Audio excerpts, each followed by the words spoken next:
Lovely. Hello. Welcome once again to Stuff and Things, where I like to talk about stuff and occasionally even things. I'm your good friend Bradley, and today is a Sunday Stuff and Things. And on this Sunday Stuff and Things, we have stuff and things to talk about, including upcoming videos, things you can look forward to on Stuff and Things YouTube and Stuff and Things Patreon. We're going to talk about perhaps my new favorite RATTRAY'S blend. I just recorded a first impressions video for a blend that I liked quite a bit.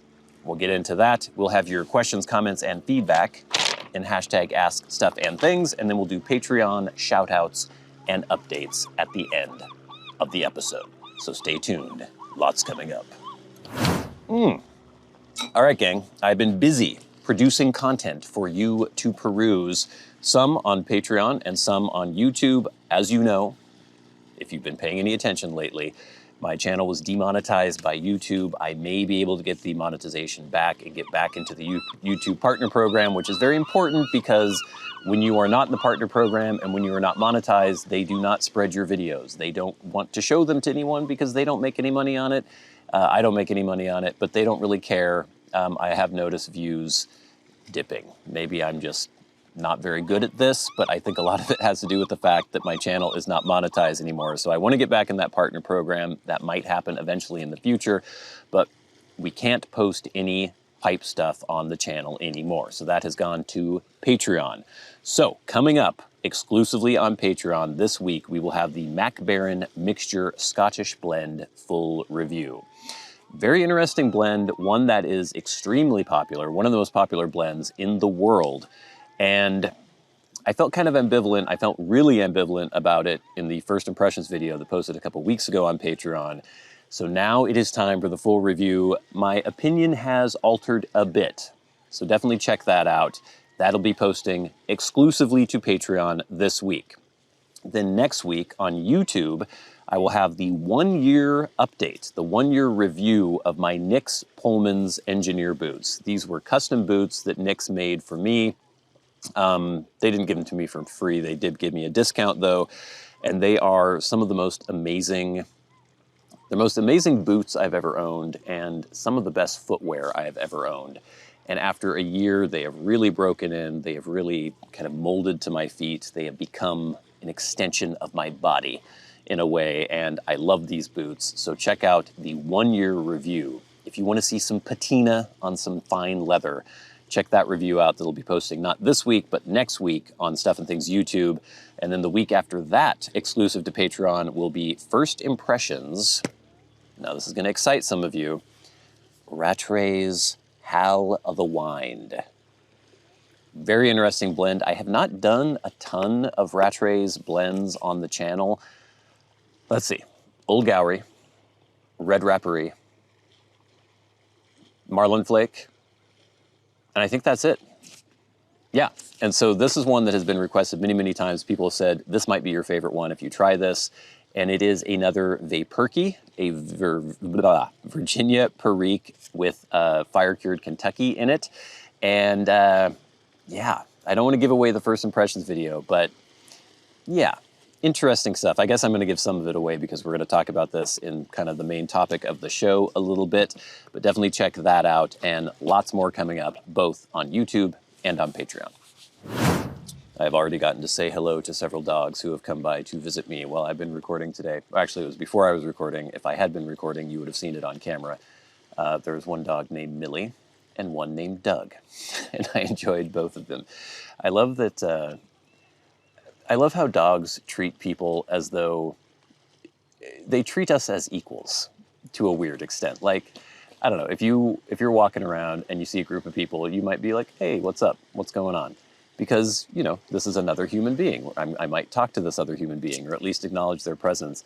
And when a dog is walking around with their owner, they've got a big grin on their face and they see you and they're like, oh, let me go say hello to this person. And that's exactly what they do. They just come up, hey, what's going on? I mean, they don't verbalize that, obviously, but I just like that. I like how dogs perceive themselves and us. We're kind of part of the same group. Anyway, so I mentioned that I just recorded the first impressions video for RATTRAY'S Hal of the Wind. And RATTRAY'S has been interesting for me in the past because people love Old Gowrie. or it seems as though a lot of Rattray's blends inspire a lot of devotion and superlatives from people. People really seem to like Old Gowrie. Red Rapparee, maybe there's not as much buzz about that one. That was an interesting blend to me. And then a lot of people said that I would love Marlin Flake. They loved it. They really wanted me to love it. And I enjoyed those blends, but none of them really knocked me out, I would say. But I just did first impressions for Hal of the Wind, and I have to say, this may end up being my favorite Rattray's blend. It has so much, just from reading it off the tin, it would seem to have so many things that I would enjoy. It is a Virginia-based blend. It has Perique in it, and it has fire-cured Kentucky. So it has that vaporky thing that I've been into lately. I love Virginia Perique blends. One of my favorite blends of all time is Elizabethan. I love blends that have that kind of more matured red Virginia flavor profile, which this blend has as well. So taking that all into consideration, you would think, yeah, I would probably like this. But when I reviewed, I guess it was Marlin Flake, I think. I'm gonna look at my notes and remember what I was reviewing at the time. Yeah, I think Marlin Flake. Yes, Marlin Flake was one where when I first had it, it made me feel as though it was going to bite me. And that feeling never really turned into full-on tongue bite, but it had that kind of coaty, mouthfeely, chemical-y thing that I don't enjoy. And it never really went away. It never turned into full-blown tongue bite or anything. And I ended up enjoying that blend, but it just, I don't know, there's just this little thing that kind of, it never settled into something that I figured, oh, I could have this a lot. This could be something that was like a staple in my rotation. And interestingly, when I first lit up Hal of the Wind, it felt like that immediately. And I thought, okay, well, this is just going to be another one of these blends by Rattray's that I can't super get into. All my stuff's blowing away here because of that feeling of potential tongue bite. But it went away immediately. I think it was just basically the first light and the first few puffs, and then that just completely dissipated, and I was really able to kind of drill down into the flavors. I loved the amount of Perique that was in this blend. It was just the perfect amount of that tingle in the retrohale, that little bit of spice, not overpowering, even though I can enjoy a really powerful Perique blend as well. But this one, I don't know. It's just the first impressions video. I've only had one bowl. But yeah, I think I might end up enjoying this the most out of any of the Rattray's blends that I've had. I would love to hear your thoughts about it in the comment section below. And of course, stay tuned for the full review, Patreon exclusive, not this week, several weeks away on Patreon. Stuff and Things Patreon, link in the description box below. Everything's blowing away. All right, but now it is time for hashtag #AskStuffandThings. Remember, if you have a question for me and you would like it answered on the Sunday Stuff and Things, you can tweet at @SATBradley with the hashtag #AskStuffandThings. If you are a Patreon supporter, you can write to me via Patreon and go right to the front of the line. If you are, no, you cannot hit the super thanks button under this video because that no longer exists because the channel has been demonetized. Or you can leave questions, comments, and feedback on the comment sections of my YouTube videos. I read through all of those and I will grab proper feedback to read. This is feedback from last week's Sunday Stuff and Things. This is from Briar Scholar, who says, honestly. So I was talking about which hobby is the most boring for other people who are not into the hobby to hear about. And I posited that perhaps the pipe hobby might be the most boring for people who have no interest in it to hear about. So Briar Scholar says, honestly, most people, including my wife, are way more interested in my pipe hobby than Warhammer. Ha ha ha. They just see it as really nerdy for a grown man to paint plastic soldiers. Yeah, I thought of discussing, or I thought of bringing up Warhammer. I don't really have any experience with it. I thought that those, when I was a kid, I remember, what was it? There was some like mech game. It was like a tabletop game where there were these mech figures that people would paint. And those were all metal. Are the Warhammer ones not metal? I thought they were metal. But yeah, there is a place in downtown Bellingham called, I can't remember what it's called, but it's like a Warhammer, Magic the Gathering nerdlinger place to go hang out. Like people paint their little their figures and their dioramas and stuff, and then they go in there and play the games. I have no idea what's going on in there. I don't know if they do Dungeons and Dragons or anything. And it's funny because I don't care what people are into, and it does seem kind of cool to, like, I think modeling, like making models or painting models would be kind of cool, and I could see the Warhammer painting thing is a similar thing. But I just have no conception of what's going on, and it's the people who walk in there are usually pretty amusing. But thank you for writing in, Briar Scholar. And then we have at Obscurum Metallicus, who says, it's either PSing or stamp collecting. Do people still do stamp collecting? Because it feels like the post office now, like, I only ever get just forever stamps, and they're just the American flag. I'm assuming they still do put out interesting, like, runs of stamps. I don't know. I've never heard of anyone stamp collecting in, like, the last 30 years. But yeah, I could see that maybe being boring to people. At John Smith says, most boring hobby has to be bird watching? What? Bird watching is awesome. I don't actually just bird watch, but I do go out with my long camera lens and take pictures of birds, which is kind of a form of bird watching, I would guess. Maybe it's better because you do have, I was gonna say something physical, but I'm usually doing this digitally with my big camera. You have something that you can take home with you and be like, oh, here's an image of this bird. But yeah, I think bird watching is kind of cool. At Lord Hogarth says, collecting rocks or stamps, so we have another vote for stamps, has to be down there with pipes, but nothing can beat Scrimshaw for its stupefyingly boring factor. So, interesting here. When I was a little kid, we had a teacher in 3rd grade, Miss Zoet, who was really into rocks and minerals. And so during recess, she had rock club where you could forego your recess and stay in the class and talk about rocks, you know, like pyrite and pyrite. I can't remember. But I was into it when I was a little kid. I thought it was fun. We actually had a weird store in town called Mooney's that just sold rocks and stuff and things to find rocks. It was kind of cool. So yeah, maybe to other people it would be boring. Scrimshaw, though, isn't that where, like, sailors during the Age of Sail would carve little trinkets and statues and things and, like, make, like, folk art? I think that's kind of cool. The stuff I've seen an actual exhibition on, you know, nautical folk art that was really cool once. I don't know. I think Scrimshaw is awesome. At Ledger and Lay says, most of my hobbies and interests get the glazed look. Fountain pens, traveler's notebooks, Jane Austen, etc. But when you meet one person in real life, you get that instant recognition of feeling like a friend. Yeah, it's funny. I'm into fountain pens, kind of into notebooks. Jane Austen I've read, like Jane Austen. So none of these seem boring to me, but it is interesting, you know, when I walk around with a camera, and especially if I have my film camera out, and occasionally I will see another person with a film camera. I saw this little, this woman who, she was like this tiny little woman who had this hood and everything, was all bundled up, even though it was fairly warm. But I saw that she had an old vintage film camera, and I saw her walking around downtown, and I could see her eyes from across the street, like look down at my camera and then sort of make eye contact with me. And then finally our paths crossed at one point, and she was very pleased to see another person with a film camera. So it is kind of one of those, if you know things, like recognizes like. And we do enjoy, as much as I can be very, you know, solitary and I don't really care about human interaction sometimes, it is nice to feel that little sense of fellowship with somebody else who's into the same thing. At Sector, okay, what is this? Sector something thought criminal. I can't tell exactly with all these things run together what you're trying to say exactly, but something thought criminal says, about the boots. Obviously you don't drag your feet. Yeah, I was showing the soles of my boots. I don't drag my feet, but I do, like, goose step around apparently on my heels because the back of my heels are always really worn down. And I always try to think, like, I don't feel like I do that, but apparently I do.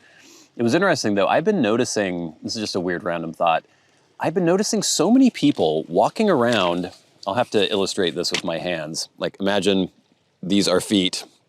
I'm noticing people walking with their feet splayed out like this, like a duck. I've been seeing that all over the place. When I walk, my feet are straight, which seems, you know, from a physical mechanics aspect, correct. Like, it seems like your feet should be pointed forward. But I've just, ever since I noticed this, I've been noticing it everywhere. I see people walking like this all the time. What is up with that? This seems horrible, very inefficient. Anyway, that's it for feedback from last week's Sunday Stuff and Things. We have some feedback now from the video I posted about the nesting great blue herons. So gang, some of you aren't into photography. YouTube is also kind of pushing my videos down because they're not monetized. They don't care to show them to people because what's in it for them? But come on, watch some of these photography videos because this is what I'm really interested in. It's going to be what I'm really into for a very long time. I don't see myself quitting. I've been carrying a camera with me now every single day for well over a year, ever since I really got serious about it. And I think this stuff is really cool. I think you'll think it's really cool as well. So check out that video that posted about the great blue herons. I got some really cool photos from that little photo walk that I did as well. So check it out. It's cool. And we have some feedback from that. At Tom Brown 1898 says, some great shots indeed. Catching your subjects in flagrante delicto is the dream of every birder and private detective. So at one point in the video, I was focusing my camera on two great blue herons who were in a tree, and they were bumping cloacas at the time. So interesting. They were making nests and preparing to put something in the nests. At Tom Hawkhead says, hey man, you pulled off some great shots. Nice. Thank you, Tom. You guys should check out that video and you can see those shots. At Ledger and Lace says, wow, I've never seen that many herons in one place. Very cool shots. And yeah, it is so interesting and striking to walk into this area and there are just all these trees and dozens of great blue herons nesting in those trees. It's just weird to be surrounded by so many really big birds and so far up in the trees too, because you don't think of them being, you don't think of birds that big. I mean, obviously eagles do nest in trees and stuff, but I don't know. It just seems incongruous and kind of strange. At the New Media of the Dawn says, great footage. I had no idea that huge dinosaur birds nested that high in trees. Seems counterintuitive, but I guess they have their reasons. Yeah, exactly what I was just saying. I probably have already read your comment and it mentally impinged upon my brain. At Josh Stivers 9042 says, nice work on these, and it's a beautiful area to take pics, which brings me to a question related to the landscapes and scenery found in Washington. Oh, this is good. So I've recently discovered the early 90s show Northern Exposure, streaming on Prime, and it's been nostalgic to watch a bit of that when I can. I also love the original Twin Peaks and was fascinated to learn that they were both filmed in Washington about an hour apart in two small towns called Roslyn and Snoqualmie Falls. There's even a bit of a crossover episode where they acknowledge this on Northern Exposure. So, A, were you a fan of either of these shows? And B, have you visited these towns? I'll take my answer off the air. LOL. Thanks and cheers. Okay, so I don't want to get too in the weeds with this, but this is a really interesting thing for me. Now, obviously, I am a native of Western Washington. I mean, I was actually born in Oregon, but my family's from Western Washington. There is a street in my town named after my family. Like, we've been here a long time. And I know what Western Washington looks like. I know what the forests in Western Washington looks like. And it's really interesting to watch, like Northern Exposure. You can watch Northern Exposure and be like, yes, this is Western Washington. You can see it right away. They do, I'm sure, some like second unit stuff and establishing shots, probably shot in Alaska and places like that. But when they're actually day-to-day filming, it's like, yes, this is Western Washington. It's quite obvious. And yeah, I did like Northern Exposure. I haven't really watched it since when it first aired. My older brother was super into it and has watched it multiple times, but I liked it. Twin Peaks is interesting because in the lore of the show, Twin Peaks, the town, is supposed to be in Eastern Washington near the Canadian border, but it doesn't look anything like what that area actually looks like. When people think of Washington, they think of Western Washington. Western Washington, so there's the Cascade Mountains, and to the west of the Cascades, it's a very narrow strip of Washington, is what most people think of as Washington. That is the very wet, very green, mountainous fir trees, Douglas firs, Pacific red cedars, big ferns. It's what you think of as Western Washington. Eastern Washington does not look like Western Washington at all. And especially in the northern part of Eastern Washington, you'll get into the high desert areas. You'll have alpine regions too, but the forest just doesn't look anything like Western Washington. So when they were filming Twin Peaks, they did establishing shots, a lot of it around Snoqualmie. What did he mention here? They did it in several places, actually. So they talked about Snoqualmie Falls. Yeah, so that was where they did the Great Northern Hotel exterior shot. I can't remember what the hotel is actually called. It's changed names a couple times, but that exists. And it's near North Bend, Washington, which is kind of like east of Seattle as you're getting up into the mountainous foothills. North Bend, they did a lot of their like second unit establishing shots. The diner, the main diner in Twin Peaks is in North Bend, and it looks just like the diner in Twin Peaks, at least the exterior. They did the interior in a different place. The interior for the Great Northern Hotel was actually a different hotel. So it's spread all over.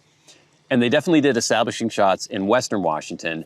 That doesn't work because Eastern Washington doesn't look anything like Western Washington forest-wise, but let's just say, okay, it's Washington.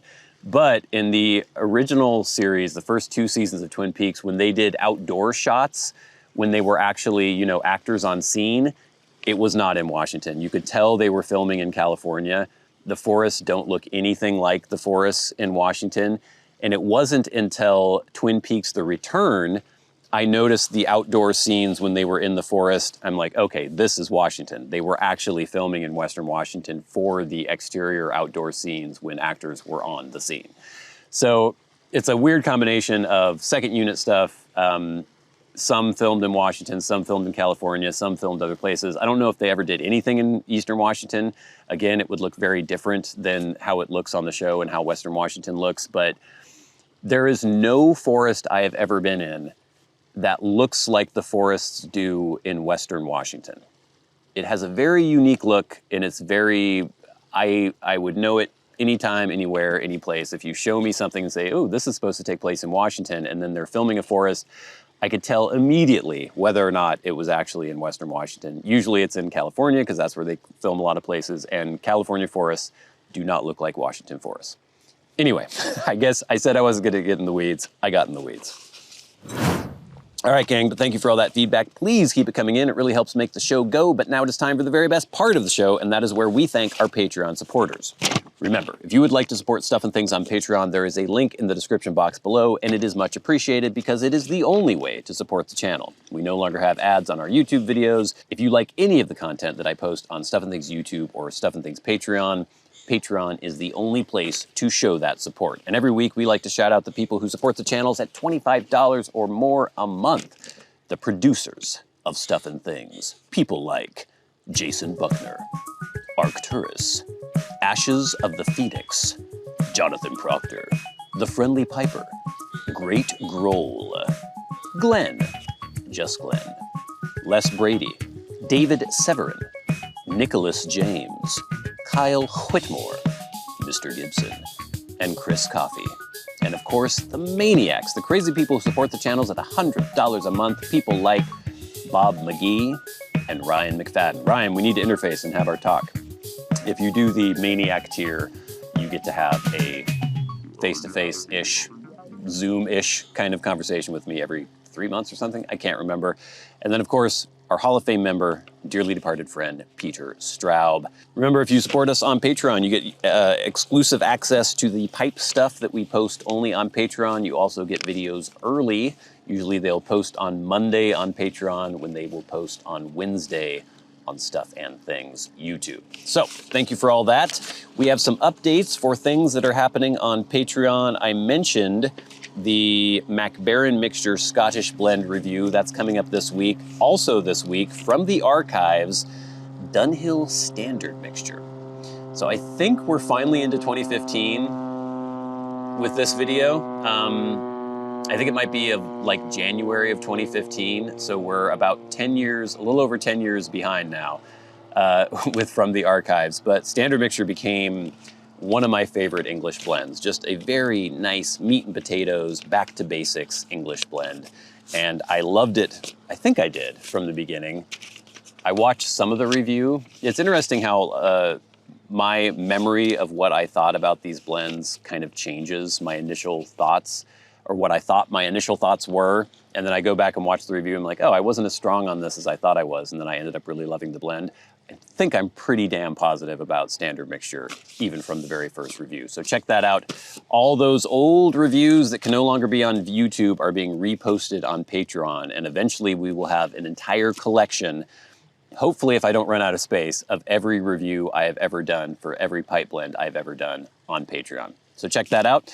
In the meantime, thank you so much for watching. Please stay tuned for all the good stuff on Stuff and Things Patreon and Stuff and Things YouTube. But until next time, until we meet again, I've been your good friend Bradley. You've been the audience, just making sure I have time. This has been Stuff and Things on a Sunday Stuff and Things. I'll see you later.